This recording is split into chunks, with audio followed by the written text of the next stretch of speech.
पुनर्ददता घ्नता जानता शम गमे मयि। आपको आवाज आ रही है मेरी? क्या आवाज आ रही है? आपकी आवाज आ रही थी।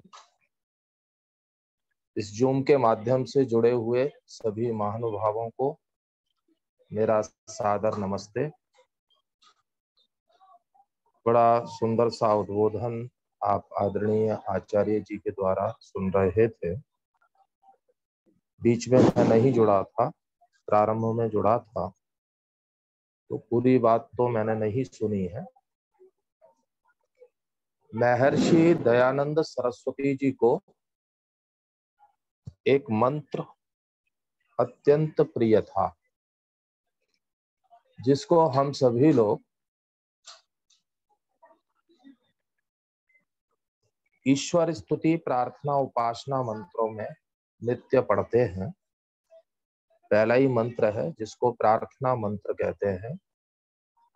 विश्वानि देव सवितर दुरितानि पराशुभ यद भद्रम तन्न आशुभ। इस मंत्र में परमेश्वर के दो नाम आए हैं, देव और सविता, और ये प्रार्थना मंत्र है। वैसे तो परमेश्वर के गुण कर्म स्वभाव अनंत है, तो उसके नाम भी अनंत है गुण कर्म स्वभाव के अनुसार। तो ये प्रार्थना मंत्र है, तो इसमें देव और सविता आप सब जानते हैं। जब हम किसी के पास जब मांगने के लिए जाते हैं तो दो बातें पहले अवश्य विचार करते हैं। जो वस्तु हम जिससे मांगने जा रहे हैं वो वस्तु उसके पास है या नहीं। तो जो वस्तु हमें चाहिए वो उसके पास है तो ही हम मांगने के लिए उसके पास जाते हैं। तो यहाँ देव शब्द जो है, जैसे निरुक्त में कहा है देवो दानात् वाह, जो निरंतर देने वाला है उसे देव कहा है। और परमेश्वर के पास ऐसी कौन सी चीज है जो ना हो? यह अलग बात है कि वो देगा या नहीं देगा। तो यहां देव शब्द ये कहता है कि परमेश्वर के पास जो चीज हमें चाहिए वो है। तो अब वो देगा या नहीं देगा, जैसे भक्त मांगने के लिए तैयार हो जाता है और विचार करता है कि मैं परमेश्वर से कहूंगा कि मैं बहुत बड़ा धर्मात्मा हूं, बहुत बड़ा समाज सेवी हूं, इस गुण के आधार पर परमेश्वर से मांग लूंगा। लेकिन अगले ही क्षण उसको ये विचार आ जाता है कि परमेश्वर तो सब जानता है कि मैं कितना बड़ा धर्मात्मा हूं, वो तो अंदर बैठा हुआ है, सब जान रहा है, सुन रहा है, देख रहा है। तो फिर उसके अंदर से ये भी विचार चला जाता है। फिर वो विचार करता है कि मैं कहूंगा कि मैं ये करूंगा वो करूंगा, हमेशा धार्मिक जीवन को जीऊंगा, इस आधार पर परमेश्वर से मांग लेंगे। तो फिर वही विचार आता है कि परमेश्वर तो जानता है। और बहुत विचार करने के बाद उसे अपने अंदर एक गुण दिखाई देता है। वो गुण यह है कि वह परमेश्वर मेरा पिता है और मैं उसकी संतान हूं, और संतान को पिता से मांगने में कोई हिचक नहीं होती। पिता से मांगने का संतान को अधिकार होता है। तमस्माकम तव स्मसि, हम अच्छे हैं या बुरे हैं, जैसे भी हम हैं, हम उसकी संतान हैं, वो मेरा पिता है। इस मंत्र में सविता का अर्थ उत्पत्ति कर्ता पिता लिखा है। परमेश्वर कैसा है? उत्पत्ति कर्ता पिता है। तो भक्त को ये गुण अपने अंदर दिखाई देता है कि मैं इस आधार पर परमेश्वर से मांग सकता हूं, और परमेश्वर हमें कभी मना नहीं करेगा। लेकिन प्रार्थना करने से पहले प्रार्थना की कुछ बातें जान लेना चाहिए, जो महर्षि दयानंद सरस्वती जी लिखते हैं। महर्षि दयानंद सरस्वती जी लिखते हैं कि अपने पूर्ण पुरुषार्थ के उपरांत उत्तम कार्यों की सिद्धि के लिए परमेश्वर व किसी सामर्थ्य वाले पुरुष से सहाय लेने को प्रार्थना कहते हैं। देखिए, प्रार्थना हमारी तब तक सफल नहीं होती जब तक हम उस चीज के लिए पुरुषार्थ न करें। न ऋते श्रांतस्य सख्याय देवाः, वेद की सूक्ति भी ये कहती है, जब तक हम पुरुषार्थ करके थक नहीं जाते तब तक देवता भी मेरी सहायता नहीं करते। तो महर्षि दयानंद सरस्वती जी कहते हैं कि प्रार्थना करने से पहले दो बातें निश्चित कर लें।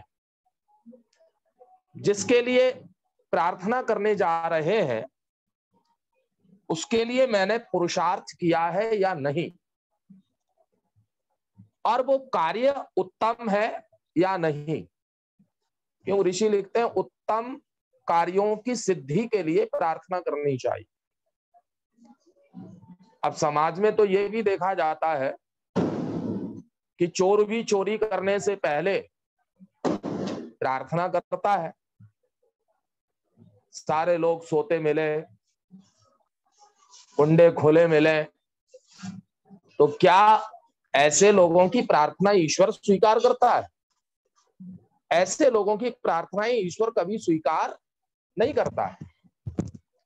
तो महर्षि दयानंद जी ने यहाँ लिखा है कि उत्तम कार्यों की सिद्धि के लिए पुरुषार्थ के उपरांत प्रार्थना करना, पहले नहीं। और जब हम प्रार्थना पुरुषार्थ के उपरांत करते हैं अच्छे कार्यों के लिए, तो मैं ये कहता हूं कि ईश्वर हमारी प्रार्थनाएं सुनता है, और उन प्रार्थनाओं को ईश्वर पूर्ण भी करता है। आप जीवन में कभी भी अनुभव कर सकते हैं।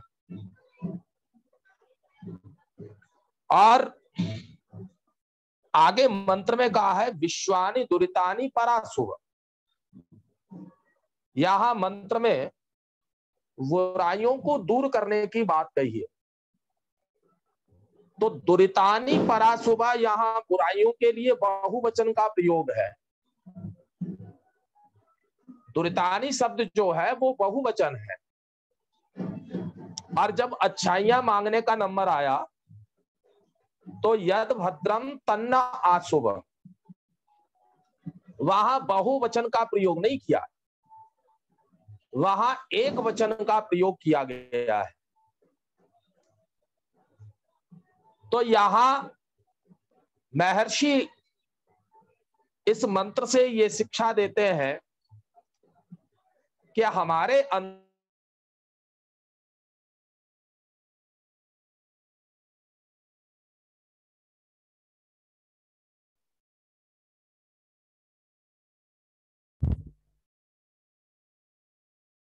माइक चल रहा हमारे जीवन से, हेलो, आ रही आवाज आ रही, बोली बोली। हमारे जीवन से सभी प्रकार की जो बुराइयां हैं वो हमेशा हमेशा के लिए दूर हो जाए। और बुराइयों के लिए महर्षि मनु जो है लिखते हैं कि 18 प्रकार की बुराइयां होती हैं। वहां श्लोक है, मृगयाक्षो दिवा स्वप्नः परिवादाः स्त्रियो मदाः तौर्यत्रिकं वृथाटया च कामजो दशको गणाः पैस्वन्यम साहसम द्रोहम ईर्ष्या सूयार्थ दूषणम वागदंडजम च पारुष्यम क्रोधजोपि गणो अष्टकाः। यहां 18 प्रकार की बुराइयां बताई। इन बुराइयों को अपने जीवन में कभी आने नहीं देना चाहिए। तो संक्षिप्त में इन बुराइयों पर भी चर्चा कर लेते हैं। मृगयाक्षो दिवा स्वप्ना, शिकार खेलना, जुआ खेलना, ये जीवन में कभी भी होना नहीं चाहिए। आजकल लोग बड़े व्रती बनते हैं। कोई पर्व आता है, जैसे नवरात्र पर्व आता है, तो जो लोग मांस खाने वाले लोग हैं तो नवरात्र में मांस नहीं खाएंगे, बाकी दिन खाएंगे। और मनुष्य मृत्यु में तो 8 प्रकार के लोगों को पाप लगता है, ये स्पष्ट लिखा है। तो यहां जो दुरितानी शब्द है, ऋषि दयानंद कहते हैं किसी भी प्रकार की कोई बुराई हमारे जीवन में रहने न पाए। तो मृगयाक्षो दिवा स्वप्नः, हम कभी भी शिकार न खेलें, मांस न खाएं, जुआ न खेलें। शहरों में तो अब ये दोष कम हो गया है, लेकिन गांव देहात में आज भी हम देखते हैं कि ताश के पत्ते लेकर के बहुत सारे लोग 4-4, 5-5 घंटे तक ताश खेलते रहते हैं। तो ये भी एक बहुत बड़ा व्यसन है, बुराई है। जुआ नहीं खेलना चाहिए। दिवा स्वप्नः, दिन में सोना भी व्यसन के अंतर्गत आता है। 10-15 मिनट का आराम करें तो वो अलग है, लेकिन सोना नहीं चाहिए। भोजन के पश्चात 10-15 मिनट का आराम करना चाहिए। और फिर कहा परिवादा, बहुत सारे लोगों का स्वभाव होता है कि किसी विषय को लेके जिससे उनका कोई लेना देना नहीं है, कोई मतलब की बात नहीं है, ऐसी बातों को लेकर के वाद विवाद करते रहते हैं। दूसरे के विषयों को लेकर के व्यर्थ में वाद विवाद करना भी एक बहुत बड़ी बुराई है। और कहा स्त्रियों का अनावश्यक संग, वो भी एक बुराई के अंतर्गत आता है। तौर्यत्रिकम, यहाँ का उत्तेजनात्मक नृत्य भी नहीं देखना चाहिए, जिससे आजकल जिनके घर में टीवियां लगी हैं बचना बड़ा मुश्किल का काम है। तो यहाँ मनु महाराज कहते हैं कि जो उत्तेजनात्मक नृत्य है उनको भी नहीं देखना चाहिए। और वृथाटयाचा, व्यर्थ में इधर उधर घूमना, अनावश्यक इधर उधर घूमना, ये काम से उत्पन्न होने वाले 10 व्यसन है। पैश्वन्यम, किसी की चुगली करना, साहसम, बिना विचारे कर्म करना, द्रोहम, व्यर्थ में किसी से बैर रखना, ईर्ष्या, किसी के व्यर्थ में ईर्ष्या करना, सूयार्थ दूषणम, दूसरे के गुणों को दोष लगाना, और बिना विचारे किसी को दंड देना, गलत कार्यों में अपने धन का व्यय करना, और वाणी से कठोर बोलना, ये सब व्यसन के अंतर्गत आते हैं। तो वहां ऋषि दयानंद जब अर्थ करते हैं ना, दुर्व्यसन,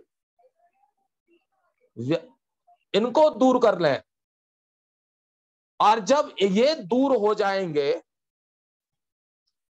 तो फिर हमारे जीवन में गुणों की वृद्धि होगी।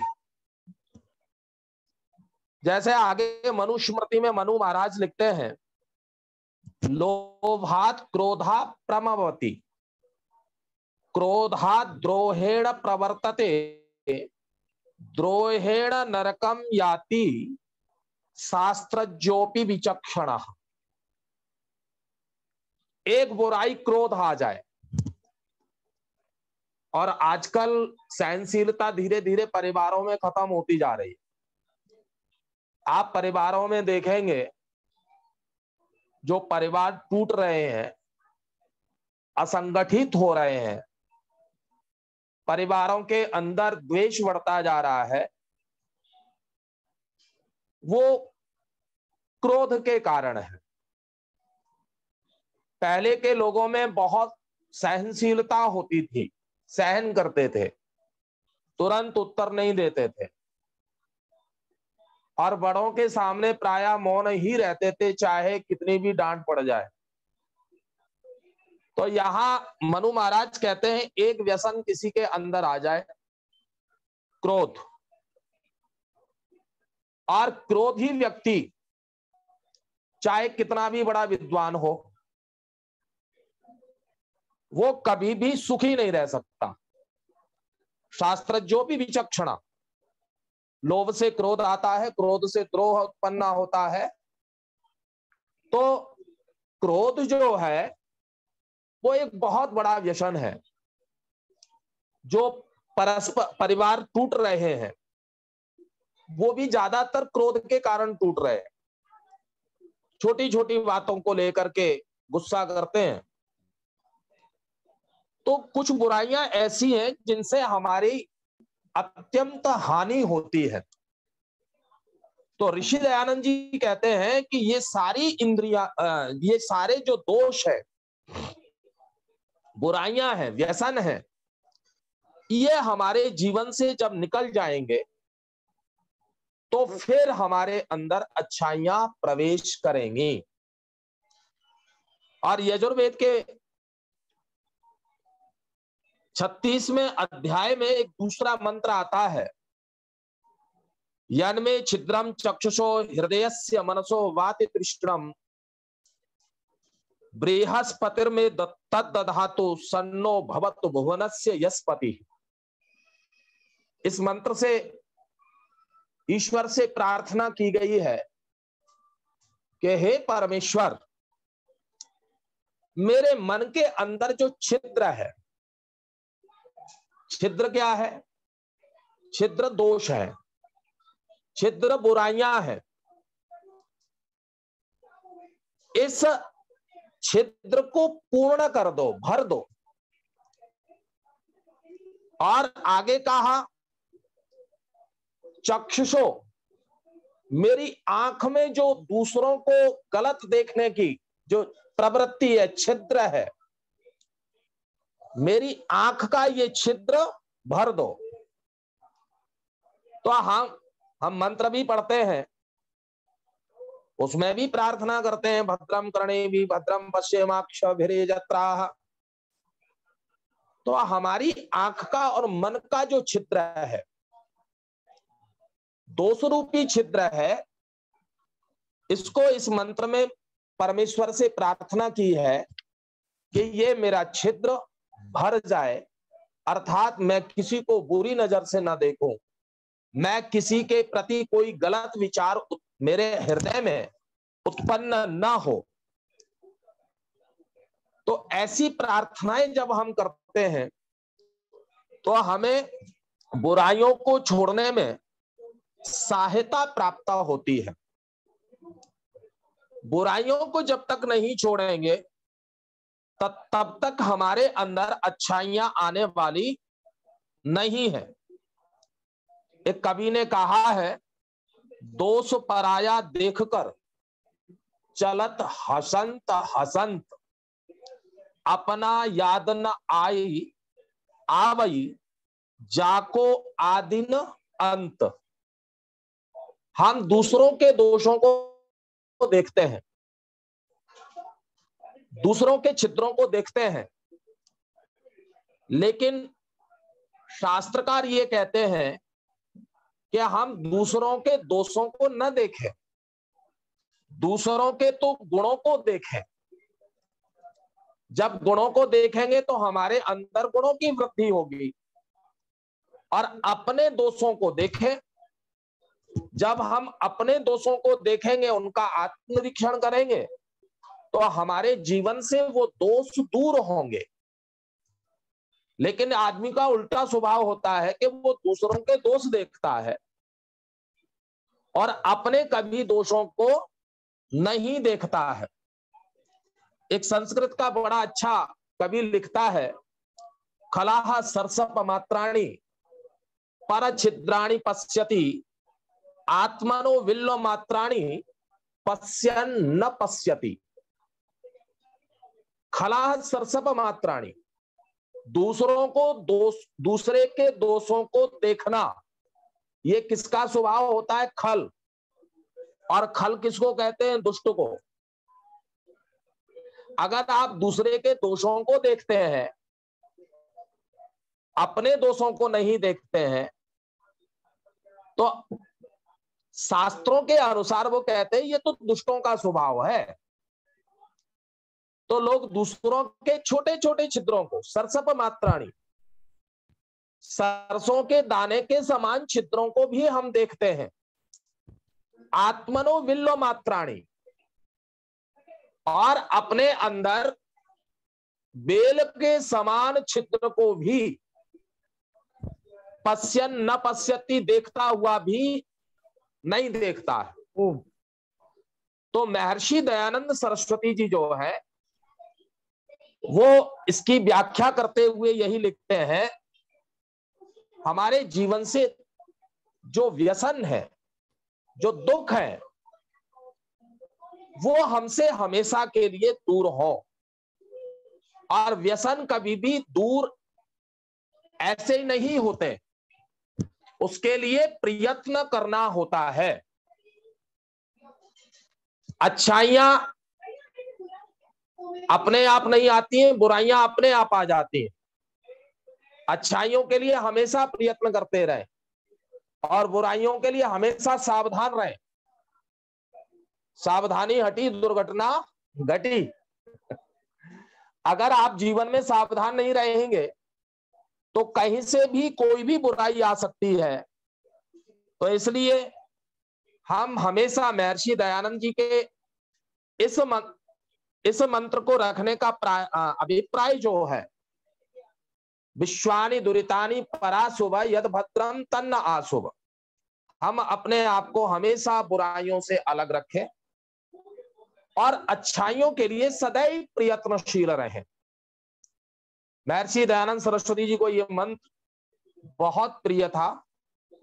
उन्होंने अपनी पुस्तकों में पहले लिखा भी है, और ईश्वर स्तुति प्रार्थना उपासना मंत्र में इस मंत्र को पहले रखने का अभिप्राय भी यही है, क्या हम हमेशा बुराइयों से दूर रहें बहुत और अच्छाइयों की तरफ हमेशा हम आगे बढ़ें। बहुत आभार। इसी बात को कहकर के अपनी वाणी को विराम देता हूँ। ओम शांति शांति। ये थे हमारे धीरज पांडे जी, जो जबलपुर में आर्य समाज के धर्माचार्य हैं। बहुत बहुत आभार आपने महर्षि दयानंद के उस मंत्र को हमारे बीच में रखा, जिसको सदैव महर्षि जी ने अपने प्रवचनों में और जहां जहां लेखन कार्य हुआ उस जगह पे सबसे पहले ओम विश्वानि देव सवितर दुर्तानि पराशुभ यद भद्रम तन्नाशुभ, और ये ईश्वर स्थिति प्रार्थना उपासना का ये प्रथम मंत्र है, उसकी बहुत अच्छी व्याख्या हमारे बीच में रखी। हमारा सौभाग्य है कि हमारे ललितपुर जनपद के वयोवृद्ध शिक्षाविद समाज सेवी, जिनकी उंगली पकड़ करके हमने समाज सेवा ललितपुर जनपद में प्रारंभ की, ऐसे हमारे डॉक्टर पूरन सिंह रंजन जी आज विराजमान है। हम चाहते हैं उनका आशीर्वाद हमें मिले। डॉक्टर पूरन सिंह रंजन जी, सेवानिवृत्त प्रधानाचार्य जी। डॉक्टर साहब अपना ऑडियो खोल लीजिए। अरे मीमांस साहब। हाँ खुल गया डॉक्टर, खुल गया डॉक्टर, खुल गया। अच्छा, आ रही है, आवाज आ रही है? आवाज आ रही, बोलिए। आवाज आ रही है? जी आवाज आ रही डॉक्टर साहब, आपकी आवाज आ रही है? हाँ आ रही, बोलिए। हेलो, हाँ आवाज आ रही, बोलिए आप। आ रही है आवाज। अच्छा, धन्यवाद। हाँ लखन जी, आज आर्य समाज की ये परिचर्चा सुनने का सौभाग्य मिला। संजीव आर्य जी ने जो संध्या पर आज परिचर्चा की, निश्चित रूप से। अरे लखनलाल जी बोल रहे हैं, डॉक्टर साहब बोल रहे हैं। हाँ बोलिए।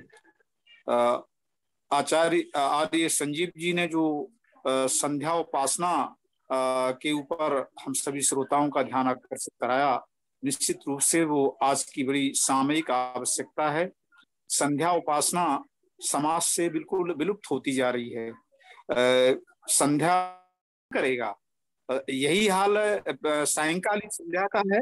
तो ये जो संध्या उपासना का जो आज प्रकरण आर्य जी ने उठाया है, निश्चित रूप से बड़ा सामयिक है। और अगर इसी पर हम लोग संध्या उपासना पर ही ध्यान देने लगें, इसको अपने जीवन में उतारने लगें, तो निश्चित रूप से जो हमारे दयानंद जी का सपना था एक अच्छे समाज का, वो सार्थक हो सकता है। लखन जी इस पर चर्चा के लिए बधाई के पात्र हैं और हमें उम्मीद है कि ये परिचर्चाएं इसी तरह से आर्य समाज की चलती रहेंगी और महर्षि दयानंद जी का संदेश घर घर और जन जन तक पहुंचता रहेगा। आप सबको बहुत बहुत धन्यवाद।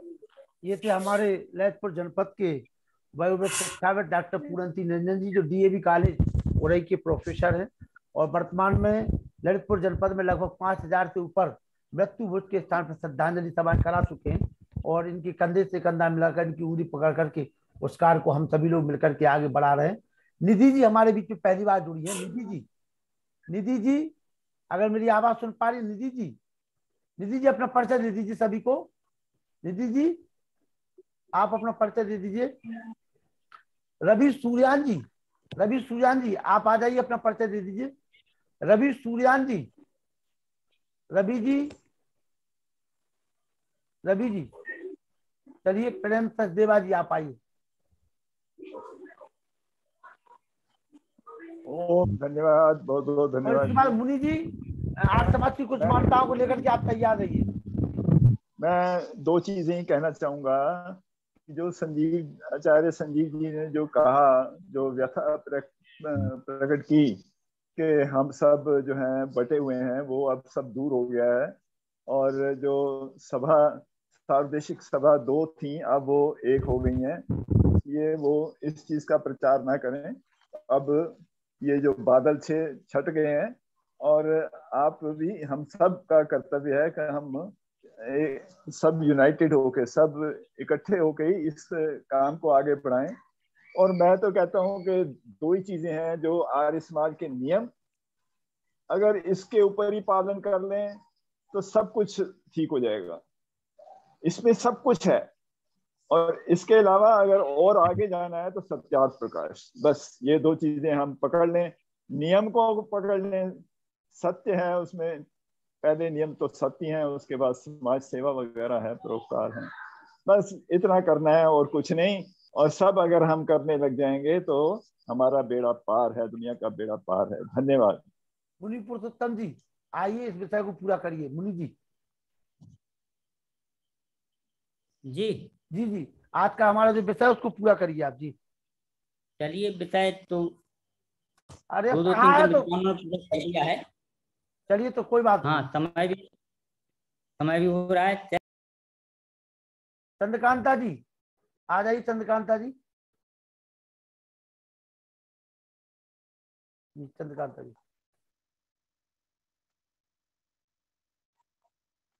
चंद्रकांता जी बोलिए। हाँ जी।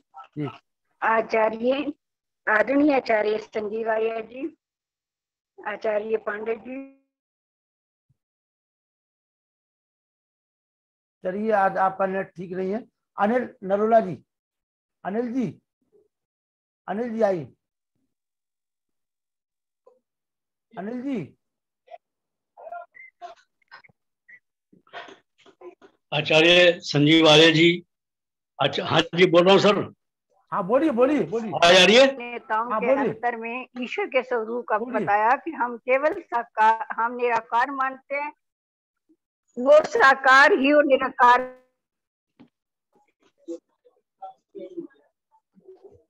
चलिए आप बोलिए अनिल जी। अनिल जी आप हाँ, बोलिए। नमस्कार सबको सादर प्रणाम। आचार्य धीरेन्द्र पांडे जी, संजीव आर्य जी, मुनि पुरुषोत्तम जी, लखन जी, बहनचंद कांता जी। आज धीरेन्द्र पांडे जी ने जो विश्वानी देव, जो उपासना मंत्र का प्रथम मंत्र है विश्वानी देव, जो स्वामी दयानंद जी को बहुत प्रिय था, उन्होंने बताया।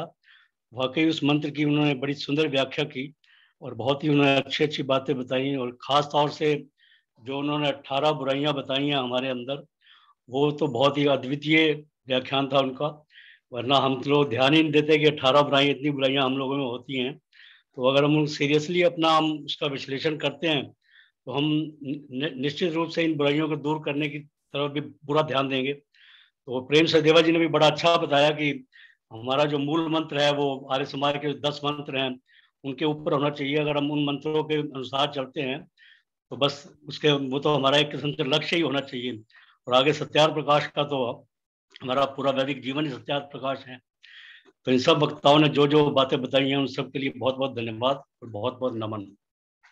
और कल मैं आपको एक विशेष सूचना दे दूं, कल हमारे आपके बीच में जो अमेरिका में भारत के प्रथम राजदूत, सांस्कृतिक राजदूत के रूप में 3 वर्ष तक अमेरिका में रहे, कल वो हमारे बीच में अध्यात्म एवं पाखंड विषय को लेकर के आ रहे हैं।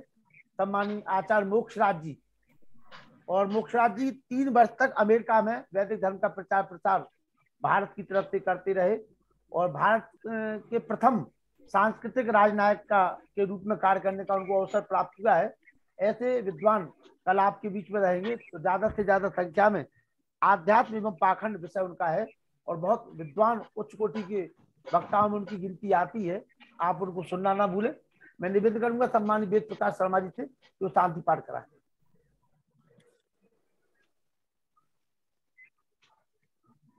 वेद प्रकाश शर्मा जी। चलिए नरुला जी आप शांति पाठ कराइए। नरुला जी। मुनि जी शांति पाठ कराइए। अरे तुम्हारा नेट काम नहीं कर रहा लखनलाल जी। मुनि जी आवाज नहीं आ रही है आपकी। आवाज नहीं आ रही। चलिए आप शांति पाठ कराइए मुनि जी। लखनलाल जी आवाज नहीं आ रही है आपकी। आप आगे बढ़ा दो मुनि जी, आप आगे बढ़ा दो। हाँ मुनि जी शांति पाठ कराइए जी। शांति पाठ कराइए। शांति पाठ मुनि शांति पाठ, शांति पाठ कराइए ना। अरे करा रहे भैया, क्या है उकताट पड़ रही का? शांति पाठ, शांति पाठ करा रहे तो शांति के साथ ये सही है। आवाज नहीं आ रही ना, आवाज नहीं आ रही भाई जी। अभी हमारे बीच में जो हमारे संजीव आर्य जी, डॉक्टर पूरन सिंह जी और पंडित धीरेन्द्र पांडे जी, बहुत अच्छा वक्तव्य आपने हमारे बीच में रखा हुआ है। मैं साधुवाद करते हुए सभी के लिए नमन करता हूँ, नमस्ते करता हूँ। मातृशक्ति के लिए भी, बहन चंद्रकांता जी माता जी के लिए, बिंदु मदाम जी, सभी का हार्दिक अभिनंदन। और मैं आज के कार्यक्रम को पटाक्षिप्त करते हुए शांति पाठ करूंगा। सभी बैठ करके शांति पाठ करेंगे। ओम देव शांतिरंतरिक्षं शांति पृथ्वी शांतिरापाः शांतिरोषधयः शांति वनस्पतयः शांतिर्विश्वदेवाः शांतिर्ब्रह्म शांति सर्वं शांति शांतिरेव शांति सामा शांतिरेधि। ओम शांति शांति शांति। ओम वैदिक अभिवादन नमस्ते सभी महानुभावों के लिए, मातृशक्ति के लिए। सर्वे भवन्तु सुखिनः, सर्वे सन्तु निरामयाः, सर्वे भद्राणि पश्यन्तु मा कश्चित् दुःखं। परमात्मा से प्रार्थना कि हम सबका भला करे और शुभ रात्रि। नमस्ते सभी को, सादर नमस्ते। मैंने सभी के माइक खोल दिए हैं, एक दूसरे से नमस्ते कर लीजिए। रवि सूर्यान जी नमस्ते। लखन जी नमस्ते। बिंदु मदान जी नमस्ते। लखन जी आपने भजन नहीं कराया आज से। हाँ, तो अगर आप केवल भजन के लिए जुड़ोगी तो भजन नहीं हो पाएगा, क्षमा करना आप हमें। कार्यक्रम में जुड़िए। नहीं नहीं, मैं तो प्रोग्राम में पौने 9 की जुड़ी हुई हूँ। पता है हमें। हम तब एक एक व्यक्ति को देखते हैं, हमारा काम ही केवल देखना है। ठीक है, चलिए तो फिर कल मिलेंगे फिर। कार्यक्रम में शुरू से आइए, शुरू से।